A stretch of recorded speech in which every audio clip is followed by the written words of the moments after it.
अस्सलाम वालेकुम एवरीवन, उम्मीद है आप सब खैरियत से होंगे। आज हम अपना करंट अफेयर लेक्चर सीरीज़ का लेक्चर नंबर 4 देखेंगे। तो स्टार्ट करते हैं हम। वो कौन सा कंट्री है जिसमें सेम सेक्स मैरिज को अलाउ किया है, यानी कि परमिशन दी है, यानी लड़की लड़की से और लड़का लड़के से शादी कर सकता है। तो सबसे पहले इस कानून को पास करने वाला कंट्री था थाईलैंड। थाईलैंड ने अलाउ किया है कि आपस में वो शादियाँ कर सकते हैं। Iran presidential elections held on 28 जून 2024, यानी जब ईरान में प्रेसिडेंट की शहादत होती है इब्राहिम रईसी के हेलीकॉप्टर क्रैश के अंदर, तो उसके बाद ईरान जो है इलेक्शंस कंडक्ट करवाता है 28 जून 2024 में।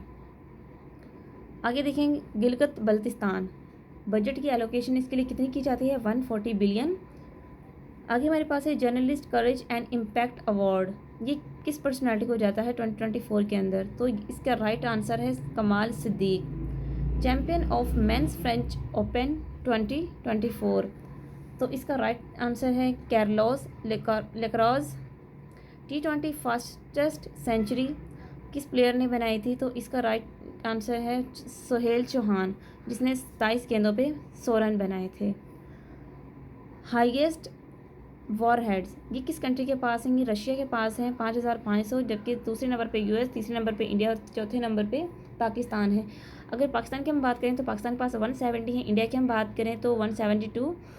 और नेक्स्ट हमारा देखें कॉस्माउंट स्पेंट 1000 डेज इन स्पेस, यानी कि 1000 दिन गुजारता है स्पेस के अंदर। उसका नाम है ओलेग कोनोनकोव, जो कि रशिया से बिलोंग करते हैं और ये दुनिया के पहले इंसान थे जिन्होंने 1000 डेज गुजारे थे स्पेस के अंदर। आगे देखें first Pakistani addressed BRICS forum, Pakistani वो कौन से फर्स्ट पर्सन है जिन्होंने ब्रिक्स फोरम को एड्रेस किया था? तो इसका राइट ऑप्शन है हुसैन सैयद। आगे देखें प्राइम मिनिस्टर ऑफ अफ़गानिस्तान कौन है रिसेंटली जो बने हैं? Mullah Akhund Hussain, Mullah Akhund Hussain. New president of Egypt Abdul Fattah al Sisi, जो कि 3rd टाइम सिलेक्ट हुए हैं 6 साल के लिए। वो कौन सा कंट्री है जिन्होंने डॉग मीट यानी कि कुत्ते के गोश्त को बैन किया है? डॉग मीट बैंड इन साउथ कोरिया। आगे देखें आइंस्टाइन प्रोब सैटेलाइट, ये किस कंट्री ने लॉन्च किया है? इसका राइट ऑप्शन है चाइना। वर्ल्ड स्ट्रॉन्गेस्ट मिलिट्री किस कंट्री के है? तो इसका आंसर है यूएसए। आगे हमारे पास है प्राइम मिनिस्टर ऑफ पोलैंड, वो कौन है? पोलैंड के प्राइम मिनिस्टर कौन है? Donald Tusk, Donald Tusk Poland के। आगे अगर हम बात करें वर्ल्ड हाइड्रोजन समिट 2024 कहाँ पे हुई थी? तो इसका राइट आंसर है नीदरलैंड, नीदरलैंड में वर्ल्ड हाइड्रोजन समिट हुई थी 2024 की। Pets airline is in USA. Defence minister of Russia Andrey Belousov, Andrey Belousov, defence minister of Russia Andrey बेलोसो।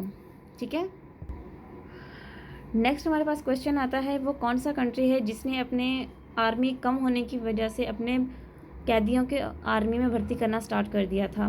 तो जैसे सब जानते हैं रशिया यूक्रेन के दरमियान वॉर चल रही है। रशिया ज़ाहिर एक स्ट्रॉन्ग कंट्री है और एज़ कम्पेयर टू यूक्रेन, तो यूक्रेन ने क्या किया था, उनकी जेलों में जितने भी लोग बंद थे उन सबको आज़ाद करके उनको आर्मी में भर्ती कर लिया था ताकि इस कमी को पूरा किया जा सके। तो अगर आंसर क्वेश्चन आपको आ जाए कि किस कंट्री ने अपने कैदियों को आर्मी में भर्ती किया था, तो इसका राइट आंसर है यूक्रेन। आगे हमारे पास आता है prime minister of New Zealand, New Zealand के प्राइम मिनिस्टर कौन है? क्रिस्टोफर लक्जान, क्रिस्टोफर लक्जान जो हैं वो न्यूजीलैंड के प्राइम मिनिस्टर हैं। नेक्स्ट देखिए 15th OIC समिट, ये कहाँ पे हुई थी? ये बंजोल में हुई थी, गैम्बिया में। डीपेस्ट ब्लू होल ये कहाँ पे वाक़ है? ये मैक्सिको में है। Deepest blue hole is in Mexico. Artificial intelligence diplomacy किस कंट्री ने सबसे पहले इंट्रोड्यूस करवाई थी? वो है Ukraine. Countries joined BRICS in 2024, कितने कंट्री ऐसे हैं जिन्होंने ब्रिक्स को ज्वाइन किया था? यहाँ पे मैं एडिशनल इन्फॉर्मेशन आपको बताती चलूँ। सबसे पहले जब ब्रिक्स बनी थी तो ये BRIC थी, इसमें 4 कंट्रीज़ थे, बट बाद में इसमें साउथ एशिया ऐड होता है और जब इसका राइज दिखता है तो बाकी नेशंस जो हैं इसमें भी इन्वॉल्वमेंट के लिए इंटरेस्टेड दिखाई देती हैं। फिर होता कुछ इस तरह से है 2024 में 5 मज़ीद कंट्रीज़ इसमें ऐड होते हैं। और अगर हम बात करें अर्जेंटीना की, तो अर्जेंटीना वो वाहिद कंट्री है जिसने डिनाई किया था इसको ज्वाइन करने से 2009 में जून में। आगे देखें वर्ल्ड इकोनॉमिक फोरम, इसकी जो समिट हुई थी वो हुई थी इन डेवोस, ठीक है, इसका 54th एडिशन था। आगे अगर हम देखें water day theme, water day theme 2024 में क्या थी, वाटर फॉर पीस। और ये कब होता है, ये 22 फरवरी को होता है। मलेरिया वैक्सीन सबसे पहले किस कंट्री ने डिस्कवर की थी, तो इसका राइट आंसर है कैमरून। कैमरून ने सबसे पहले मलेरिया की वैक्सीन तैयार की थी। समिट फॉर डेमोक्रेसी, इसका 3rd एडिशन है और ये इस बार कोरिया में हुई है। आगे देखें एमडी यानी कि managing director of IMF international monetary fund, इनके एमडी कौन है, क्रिस्टलियाना जॉर्ज। क्रिस्टलियाना जॉर्ज इसकी एमडी हैं। अब नेक्स्ट अगर हम बात करें तो रशिया के प्रेसिडेंट की, तो प्यूटिन इलेक्ट हुए हैं 5th time, consecutively 5th time Putin वहाँ पे सिलेक्ट हुए हैं। आगे अगर हम देखें अरब लीग मेट इन बहरीन, यानी कि अरब लीग की जो समिट हुई थी पिछले दिनों, वो कहाँ पे हुई है, वो बहरीन में मुनक्किद हुई है। CEO ऑफ माइक्रोसॉफ्ट, तो नकटेला हैं, माइक्रोसॉफ्ट के CEO कौन है, नकटेला। आगे देखें मेलिंडा जो कि बिल गेट्स की वाइफ थी, सेपरेशन के बाद क्या करती हैं, वो गेट्स फाउंडेशन को छोड़ देती हैं। तो आंसर है मेलिंडा ने कौन सी इंस्टीट्यूट था, कौन सा इदारा था जिसको लेफ्ट किया है, तो उसका राइट आंसर है गेट्स फाउंडेशन। आगे देखें काज़किस्तान इकोनॉमिक मिनिस्टर।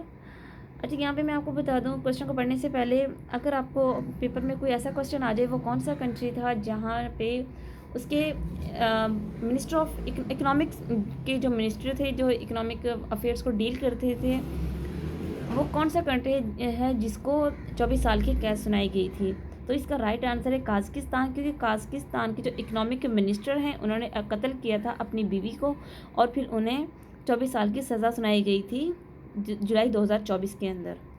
आगे अगर हम बात करें south Africa file case against Israel, तो यहाँ पे हम क्वेश्चन कुछ इस तरह से बनेगा कि वो कौन सा कंट्री है जिसने ICJ में इनके खिलाफ केस दायर किया था। ICJ यानी कि इंटरनेशनल कोर्ट ऑफ जस्टिस। तो साउथ अफ्रीका वो वाहिद कंट्री है जिन्होंने इसराइल के ख़िलाफ़ वहाँ पे ICJ में जाके केस दायर किया था जनवरी में 2024 के अंदर। तो ये हमारे तकरीबन हमने 20 से 25 मोस्ट रिसेंटली जो चीज़ें हैपन हुई हैं पूरी कंट्री में, पूरे वर्ल्ड में, उनको डिस्कस किया है। उम्मीद है आपको यहाँ तक चीज़ें समझ आ गई होंगी। मज़ीद अपडेट्स और मज़ीद करंट अफेयर के लेक्चर्स, म्यूज़िक, MCQs के लिए हमारे साथ बने रहिएगा। तब तक के लिए अल्लाह हाफ़िज़, दुआ में याद रखिएगा। जज़ाकल्लाह।